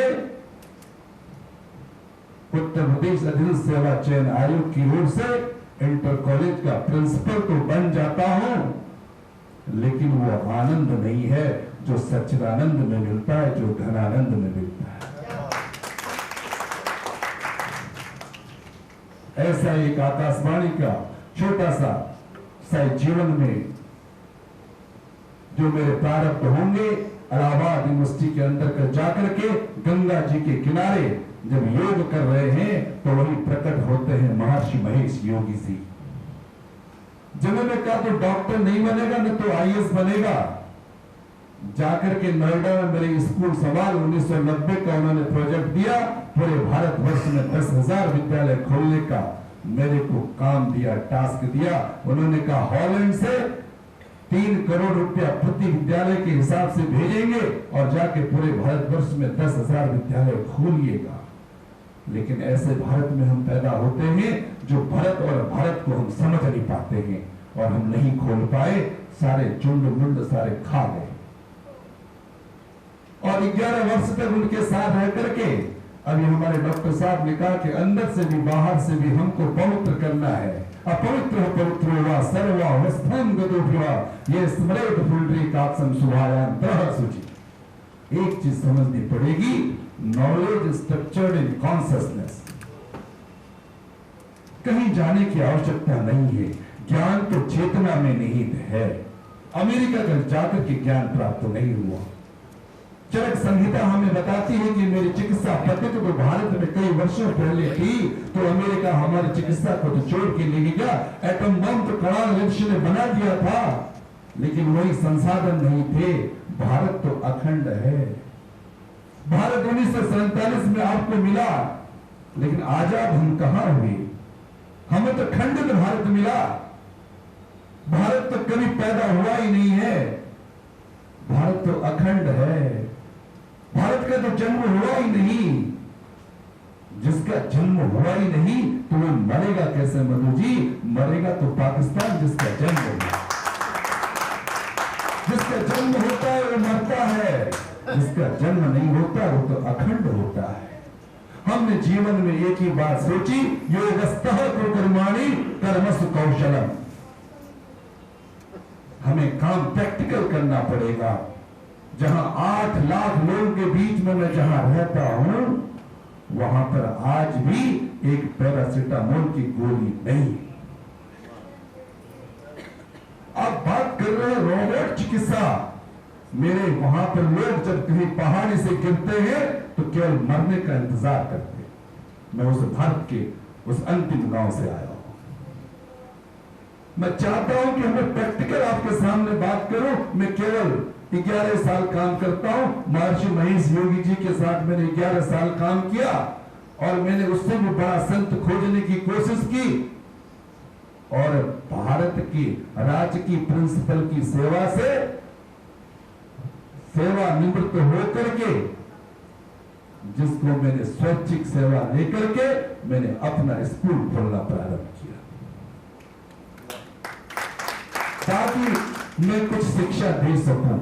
ज्ञानम चेतनायाम निहितम, इनकी परतें तो खोलो, आखिर कॉन्सियसनेस है क्या, वो चेतना कहां छुपी हुई है। और उस विषय को लेकर के 11 साल का संकल्प लेता हूं और मैं चला गया सासाराम बिहार में, और जहां मुझे महायोगी पायलट बाबा मिला, मैंने उससे प्रश्न किया कि तुम तो विंग कमांडर थे भाई, तुमने सारी चीजें छोड़ करके इस योग में हमारे बागेश्वर के उस पिंडारी ग्लेशियर में क्यों आए? उन्होंने कहा बेटा आनंद कहीं नहीं, आनंद तो तब है जो इच्छा करी हो मन माही, प्रभु प्रताप कछ दुर्लभ बनाई। डॉक्टर साहब ने बिल्कुल सही कहा, जो हम चाहते हैं सर शायद वही होता है, इसलिए मन में कंट्रोल होना बहुत जरूरी है। जो मैंने चाहा वही हुआ, और 11 साल तक मैंने उनके साथ रह करके उस समाधि की शिक्षा को सीखा, उनको भी मैंने छोड़ दिया, महर्षि को भी छोड़ दिया, महायोगी पायलट बाबा को भी छोड़ दिया। और क्यों नहीं मैं IMA को पकड़ूं, क्योंकि विश्व का सबसे बड़ा संगठन IMA, विश्व का सबसे बड़ा संगठन सनातन धर्म है, जहां मेरे 72,000 सैनिक साधु संत खड़े हैं, जिसने नागा रेजिमेंट पैदा किया था। इसलिए मैंने कहा अगर संन्यास में मुझे लेना होगा तो विश्व का सबसे बड़ा जूना अखाड़े से मैं सन्यासी बनूंगा, और वो काम भी मैंने करके दिखाया। आज आपके बीच में आप कह रही थी कि आप यहां आ रहे हैं, तो मैं यहां इसलिए आया तो बहुत सारे पत्रकार बंधुओं को मैं नमन करना चाहता हूं आपकी लेखनी से। एक प्रश्न भी आपने बताया कि बहुत बड़े प्रकाशक हैं, बहुत सारे आप जीके के किताबें निकालते हैं, उसमें लिख देना कि भारत का सबसे संतुष्ट व्यक्ति कौन है? उत्तर है स्वामी वीरेंद्रानंद। क्यों? इसलिए मैं डॉक्टर नहीं बन पाया, मैं आर्मी का ऑफिसर नहीं बन पाया, मैं भारतीय जनता पार्टी से विधायक प्रत्याशी रहा लेकिन विधायक भी नहीं बन पाया, लेकिन संतुष्ट व्यक्ति बन पाया। माननीय नरेश सिंह बंसल जी की उपस्थिति में मैंने पिथौरागढ़ से धारचूला विधानसभा से 2017 का चुनाव माननीय हरीश रावत जी के अगेंस्ट चुनाव लड़ा, मात्र 1200 वोटों से हार गया। कोई बात नहीं, फिर भी मैं संतुष्ट हूं, लेकिन संतुष्ट इसलिए हूं, कोरोना काल में 17,000 लोगों को खाना खिलाने का मौका मिला, इससे सुंदर कार्य कहीं नहीं मिला। हिमालय बचाओ आंदोलन प्रारंभ किया और इन 5 वर्षों में 3 लाख पौधे लगाए, क्योंकि दिल्ली वालों को 71% ऑक्सीजन तो मिले। जब मैं हिमालय बचाऊंगा तभी तो आपको विशुद्ध हवा मिलेगी, नहीं तो यहां क्या लोगे, कहां से हवा लाओगे? ऑक्सीजन पॉच बना करके कुछ दिनों के बाद मैं आप लोगों के लिए भेजने वाला। 71% डॉक्टर तो मैं नहीं बन सका, लेकिन एशियन स्कूल की स्थापना करके 55 MBBS मैंने पैदा कर रखे। मैं कुल सेना का अधिकारी तो नहीं बन पाया, लेकिन एनडीए और सीडीएस में 20 लड़कों को मैं दिल्ली और मुंबई के बहुत बड़े बड़े शहरों के बच्चों को पढ़ाता नहीं हूं, मैं गांव के उन बच्चों को पढ़ाता हूं जिनको अंग्रेजी नहीं आती है, और 165 अनाथ बच्चों को पढ़ा रहा हूं जिनके माता पिता नहीं है। और आज वो बच्चे जापान में 20 बच्चे मैंने IIT निकाल दिए हैं, और वो लोग वहां पर काम कर रहे हैं। और जाकर के कई लोग मुझे समझ रहे होंगे कि संत कहां खड़ा हो गया, मैं इंटरनेशनल प्लेयर हूं बैडमिंटन का। उत्तराखंड बनने के बाद 2004 में बैडमिंटन एसोसिएशन का निर्माण किया, और आज 73 वर्ष के बाद अगर भारत में थॉमस कप आया तो मेरा विद्यार्थी लक्ष्य सेन लेके आया। इसलिए मैं संतुष्ट हूं कि मेरा प्रैक्टिकल वर्क है और मैं प्रैक्टिकल करता हूं। और यदि अर्जेंटीना से और जॉर्डन से जो 2 लड़कियां गोल्ड मेडल लेकर के आई, तो वो भी मेरे विद्यालय की विद्यार्थी हैं। अब वहां भी मुझे 11 वर्ष पूरे होने वाले हैं और मैंने विद्यालय छोड़ दिया। मैं 11 साल काम करता हूं, 11 साल महर्षि जी के साथ, 11 साल सासाराम में महायोगी पायलट बाबा के साथ, और अब 1 वर्ष और होने वाला है भाजपा में, क्योंकि 2016 को मैंने अमित शाह जी की उपस्थिति में ज्वाइन किया था, वहां भी समाप्त करने वाला हूं और चौथा कार्य मैंने स्टार्ट कर दिया है। आप बार बार कह रहे हैं आजादी से पहले कि नारी सशक्तिकरण, माता का सम्मान होना चाहिए। ठीक है भाई, 5000 वर्ष के बाद हमारे श्री राम जी को अपना घर तो मिल गया, लेकिन जानकी जी को घर कौन दिलाएगा? इसलिए मैंने 251 मीटर ऊंची बिहार के सीतामढ़ी में 251 मीटर ऊंची माता जानकी का भी प्रतिमा बनेगा, जिसका काम मैंने वहां के सांसद पिंटू महोदय को दिया है और 51 एकड़ जमीन नीति जी से लेकर के वो कार्य प्रारंभ होने वाला है। नारी का सम्मान होना चाहिए, शक्ति है वो। पुरुष भाई परेशान मत रहना, क्योंकि मां के अंदर 2 चीजें हैं, या तो दृष्टि भी है और उसके अंदर सृष्टि भी है, लेकिन आपके अंदर दृष्टि तो है, सृष्टि नहीं है। इसलिए मां का सम्मान होना चाहिए, पहले जानकी का मंदिर बनना चाहिए, वो काम हम करने जा रहे हैं। दूसरी बात कि द्वापर युग में भगवान कृष्ण हुए और त्रेता युग में भगवान राम हुए। द्वापर युग में जो पैदा जूनियर भाई हुआ वो तो ग्लोबल हो गया, लेकिन मेरा राम ग्लोबल क्यों नहीं हुआ? इसलिए हमने अब एक किताब लिखी है जिसका नाम है श्री राम लला मन से मंदिर तक, जिसमें होंगे 1108 पृष्ठ और जो 192 देशों में विमोचन होगा। भारत के यशस्वी प्रधानमंत्री उसका विमोचन करने वाले। ऐसा काम करो, इतनी लंबी रेखा खींच दो, कोई इरेजर लेकर न जाए तो मिटा सके। इसलिए सबसे संतुष्ट व्यक्ति हूं, आपने मुझे यहां बुलाया, उसके लिए बहुत बहुत साधुवाद। 3-4 चीजें मैंने आपसे किया, शायद संक्षेप में आप समझ गए होंगे कि नॉलेज स्ट्रक्चर्ड इन कॉन्शियसनेस, कहीं किसी को बाहर जाने की आवश्यकता नहीं, आपके भीतर है।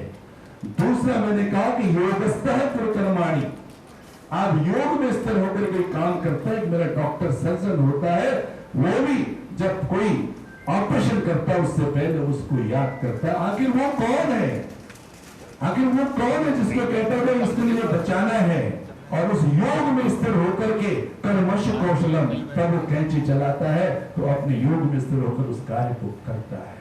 और चौथा जो सेंटेंस ये है कि आप सब वही एटम है, वही आइकन है, सब कुछ आप ही है। You are the home of laws of possibility. आपके भीतर भी जो हमारे डॉक्टर साहब ने कहा कि मैं हिंदुस्तान में भी रोबोट पद्धति पैदा कर सकता हूं, वो निश्चित हो सकता है तब क्योंकि आपके भीतर समस्त संभावनाओं का क्षेत्र है। 1 महीने से लगातार मधुमक्खी जी से बात हो रही थी कि मुझे शहद कहां बनाना है। मैंने कहा शहद आप यही बनाइए, यहां आने की आवश्यकता नहीं है। इसलिए सब लोगों को बहुत बहुत साधुवाद। और एक अर्ज जरूर कर रहा हूं, क्योंकि मैं यहाँ इसलिए आया हूं कि मुझे IMA के सबसे बड़े प्रेसिडेंट से मिलना था। मैं बड़े बड़े लोगों से मिलता हूं, छोटों से नहीं मिलता हूं। इसलिए कि आपसे गुजारिश करने आया हूं कि आपके पास 10 लाख डॉक्टर्स आपके पास होंगे और वर्ष में हमारे पास 28 प्रदेश है और 9 टेरिटरीज है। इसमें कुछ भी नहीं तो 60% आज भी ऐसे लोग हैं जिनको चिकित्सा नहीं मिलती है, तो उसके लिए हम सब आपके साथ तैयार हैं। वर्ष में 4-4 डॉक्टर्स की टोली बना करके उन अंतिम छोर में भी जाने की कोशिश करेंगे जहां आज तक लोगों को चिकित्सा नहीं मिली है, तब हम विश्व गुरु होने की बात करेंगे। इसी के साथ मैं यह भी आप लोगों को एक निमंत्रण देने आया हुआ हूं कि अब जो मेरे 72,000 सैनिक साधु संत हैं वो सब पढ़ाएंगे, वो ऐसे नहीं बैठे रहेंगे, क्योंकि 72,000 बहुत होते हैं। जब आप लोग देखते होंगे कि जब महाकुंभ में जब आप आते हैं तो एक दिन में हमारे यहाँ 3 करोड़ साधु संत आते हैं। उन 3 करोड़ साधु संतों को ठीक ठाक रखने के लिए मात्र 25,000 पुलिस के सैनिक होते हैं। इतनी बड़ी व्यवस्था को ये सनातन धर्म देखता है, इसलिए सनातन धर्म की हमेशा जय जयकार होती है। ये सनातन धर्म हमेशा बना रहेगा, ये भारत हमेशा बना रहेगा। 2023 में सबसे बड़ा महाकुंभ प्रयागराज में होगा, उसमें लिखा होगा कि स्वामी प्रेमानंद हिमालयन योगी जूना अखाड़ा आप सबका वहां पर आमंत्रण है, निमंत्रण है। जब भी आप इलाहाबाद में जब आए तो वहीं से फोन कर देना। आपको एक दिन के रहने के लिए, खाने के लिए, पीने के लिए, गंगा जल सॉरी गंगा जल पीने के लिए, कोई अन्यथा न समझे। इसमें बहुत सारे 20-22 साल के भी कुछ बच्चे दिखाई दे रहे हैं। इस बात को आप जरूर देखें। और आप सबके लिए मैंने हिमालय में जब बहुत ज्यादा आप फटे हो जाएंगे, हो जाता है, और रुपया पैसा भी बहुत आ रहा है, या तो फिर डॉक्टर साहब की तरफ पहले से 25 रुपया है ना, पहले 11 रुपया, तो आपका भी मैं बहुत बहुत साधुवाद करता हूं कि ऐसे डॉक्टर्स हैं, आपको पूरे परमात्मा है। तो इसलिए आप सभी लोगों को मैं यही कहना चाहता हूं कि जहां मैं रहता हूं वहां पर 71% प्योर ऑक्सीजन है, और -18 भी है, -4 भी है। वहां पर आके 3 दिन अपनी समाधि ले लीजिएगा, और 3 दिन अगर आप रुकेंगे तो आपकी 3 साल की आयु बढ़ जाएगी। ऐसे जगह पर मैंने आश्रम बनाया है। और दूसरा, गडकरी जी ने, माननीय मोदी जी ने कैलाश मानसरोवर का रास्ता खोल दिया है, और मुझे पता था कि आप लोग जरूर आएंगे। पहला पड़ाव आपका कैलाश आश्रम तवा घाट में ही होगा, जो धारचूला से जो आपका रास्ता जाता है। वहां पर मैंने आप लोगों के लिए 36 कमरे का आश्रम बना दिया है, तो ताकि आपका पहला पड़ाव वहां पर होगा, और वहां से फिर आप ओम पर्वत और कैलाश पर्वत जाओगे तो वहां यही शरीर और यही सूरत दिखाई देगी। नोट कर लीजिएगा, फोटो खींच लीजिएगा, ताकि आपकी व्यवस्था वहां पर सुचारू, सब न जाना है ना। और बद्रीनाथ केदारनाथ तो आप आते ही हैं, वहां भी आप सबको व्यवस्था मिल जाएगी, और हरिद्वार में भी आप सबको व्यवस्था मिल जाएगी। जूना अखाड़ा कौन नहीं जानता है? 14 अखाड़ों में सबसे श्रेष्ठ अखाड़ा जूना अखाड़ा है, उसका प्रतिनिधि हो। वहां भी मैंने बड़ा ही पकड़ा, हरिगिरी महाराज को पकड़ा मैंने, छोटा नहीं पकड़ता, इसलिए वैसे आपको पकड़ा, क्योंकि मुझे पता है कि इनको पकड़ूंगा तो कोई एक डॉक्टर मिल जाएंगे, और क्षेत्रों में कुछ, और मेडिकल कॉलेज भी खोलने वाला हूँ, हिमालय में मेडिकल कॉलेज भी खोलने वाला हूँ। आप लोगों से मुझे अच्छे डॉक्टर्स मिल जाएंगे। भाई दिल्ली में तो सब कुछ है ना। मोदी जी से मैंने रिक्वेस्ट किया कि मोदी जी, यहाँ तो एक से हर साल ही, कभी 26 जनवरी को, कभी 15 अगस्त को झंडे फहराते रहते हो, उन शहरों में फहराओ ना, किसी मिनिस्टर को भेज दो ताकि वहां के लोग जाने। हम बात करते हैं कि ज्ञानम चेतनायाम निहितम, एक आदेश आया कि भाई 13 तारीख से झंडे लगाने हैं, और अभी तक साहब शहरों में झंडे नहीं उतरे हैं। कहां बात कर रहे हैं? हम बात कर रहे हैं वसुधैव कुटुंबकम की, हम बात कर रहे हैं पढ़ाने की। एक भाई भी भैया ने, हमारे कवि साहब ने कितनी जबरदस्त बात की। मैं 6000 लोगों की क्लास लेता हूं साहब, मेरे पास 6000 बच्चे हैं, और इकट्ठे पढ़ाता हूं, और सारे पबजी खेल रहे हैं साहब। रोज शाम को उनको ना डॉक्टर की काउंसलिंग करानी पड़ती है, डॉक्टरों की तो आमदनी बढ़ गई है। ये पबजी ने क्या आया कि डॉक्टर, माताजी भी बीमार है, पिताजी भी बीमार है, और एक ही है वो अनमोल रत्न है। हमारे जैसे 7-7 तेरे भाई बहन तो है नहीं, वो एक ही है, अनमोल है, उसके लिए परेशान है। क्योंकि छोटे छोटे बच्चे हमारे पास आते हैं, अवसाद में है, वो डिप्रेशन में है, इसलिए डिप्रेशन की भी साथ डिग्रियां दे देना शुरू कर दो, ताकि वो बहुत जल्दी और अच्छी कमाई करेगा वो डॉक्टर, जिसको पैसे की भूख है।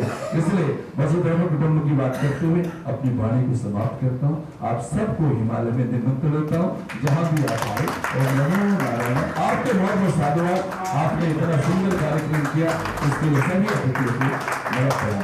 नमो नारायण। तो इस कार्यक्रम को समाप्ति की तरफ ले जा रहे हैं।